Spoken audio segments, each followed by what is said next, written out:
Thanks to iStockPhoto for contributing footage to this episode. Check them out at iStockPhoto.com.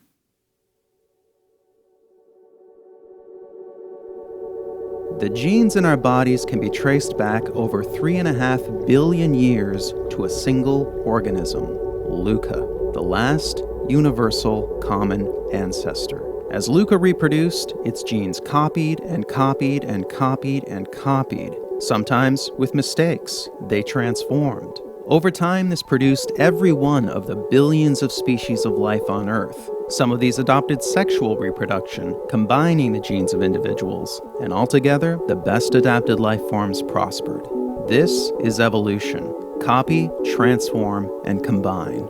And culture evolves in a similar way, but the elements aren't genes, they're memes, ideas, behaviors, skills. Memes are copied, transformed, and combined. And the dominant ideas of our time are the memes that spread the most. This is social evolution. Copy, transform, and combine. It's who we are, it's how we live, and of course, it's how we create. Our new ideas evolve from the old ones. But our system of law doesn't acknowledge the derivative nature of creativity. Instead, ideas are regarded as property, as unique and original lots with distinct boundaries. But ideas aren't so tidy. They're layered, they're interwoven, they're tangled. And when the system conflicts with the reality, the system starts to fail.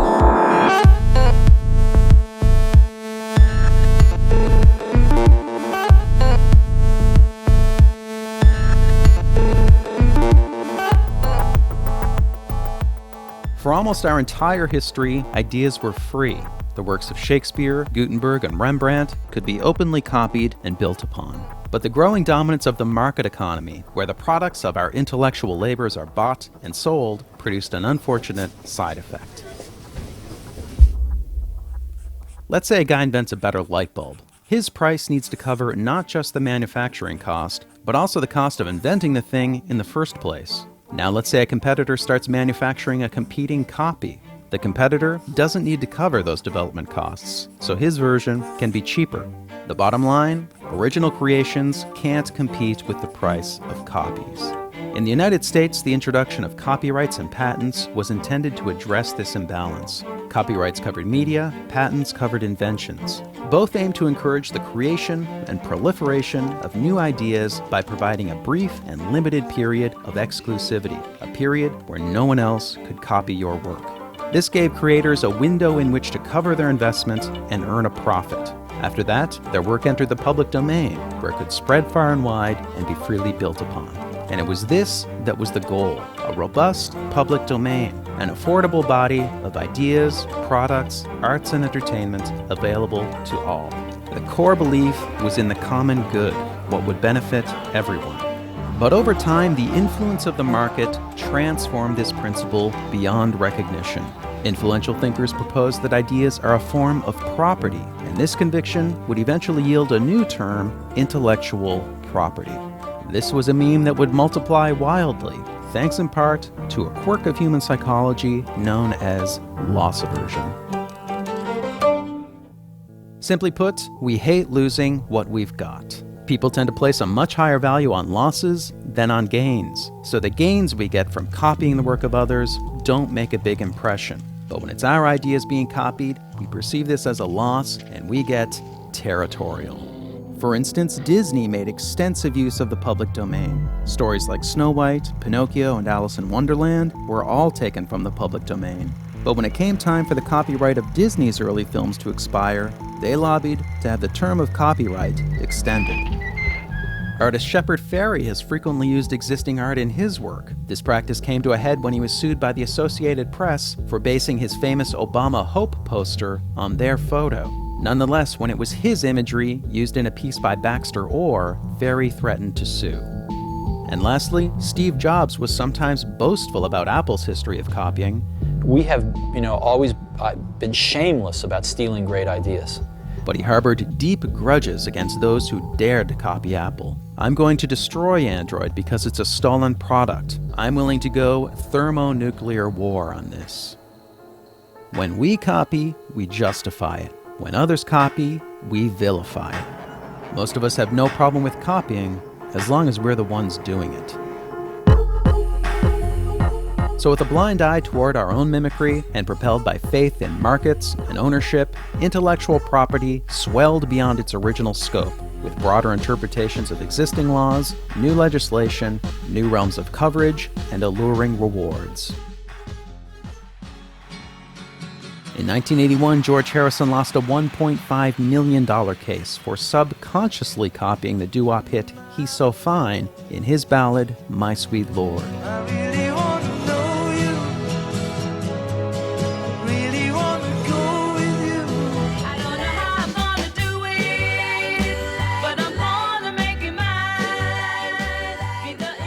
Prior to this, plenty of songs sounded much more like other songs without ending up in court.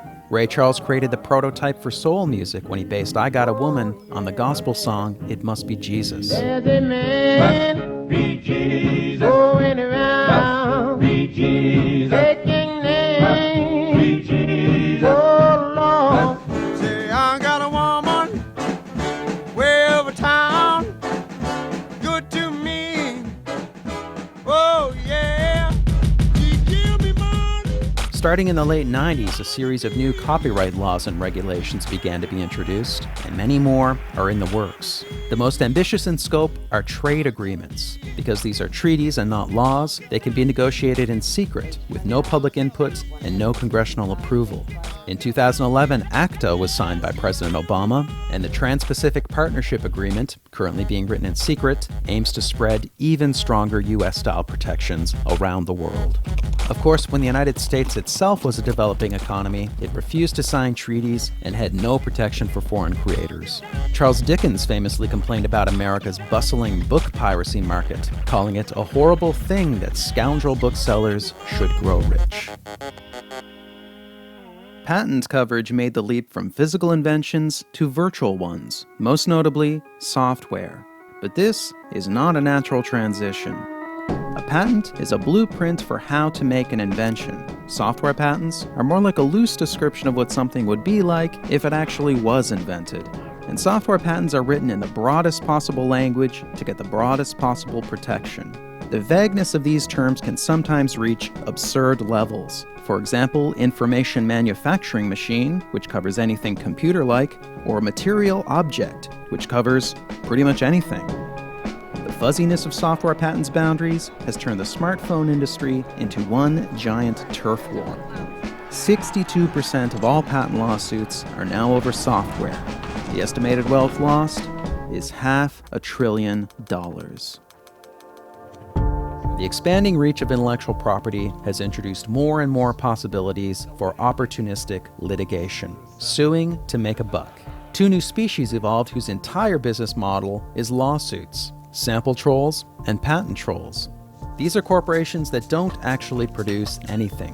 They acquire a library of intellectual property rights, then litigate to earn profits. And because legal defense is hundreds of thousands of dollars in copyright cases and millions in patents, their targets are usually highly motivated to settle out of court.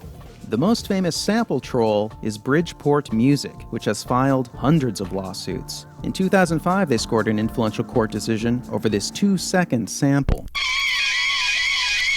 That's it. And not only was the sample short, it was virtually unrecognizable.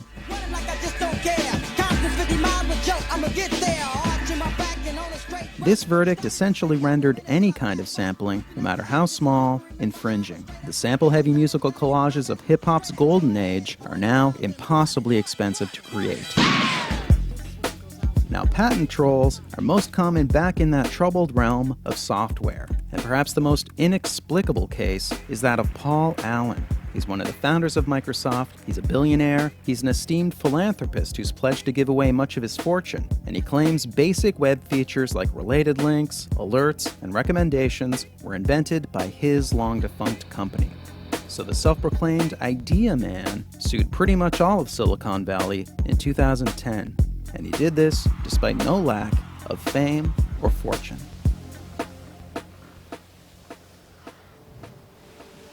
So to recap, the full picture looks like this. We believe that ideas are property, and we're excessively territorial when we feel that property belongs to us. Our Our laws then indulge this bias with ever-broadening protections and massive rewards. Meanwhile, huge legal fees encourage defendants to pay up and settle out of court.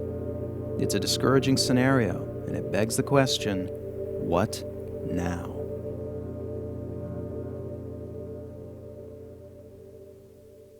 The belief in intellectual property has grown so dominant, it's pushed the original intent of copyrights and patents out of the public consciousness. But that original purpose is still right there in plain sight. The Copyright Act of 1790 is entitled An Act for the Encouragement of Learning.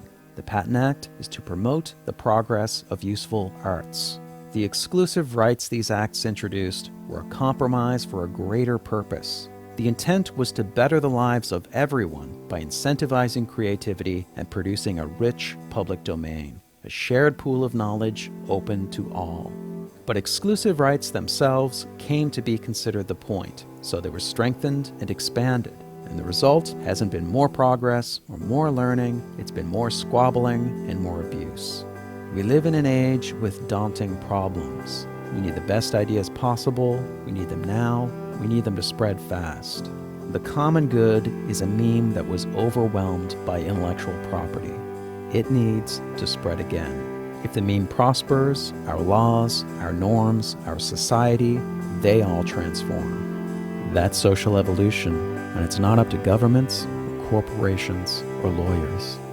It's up to us.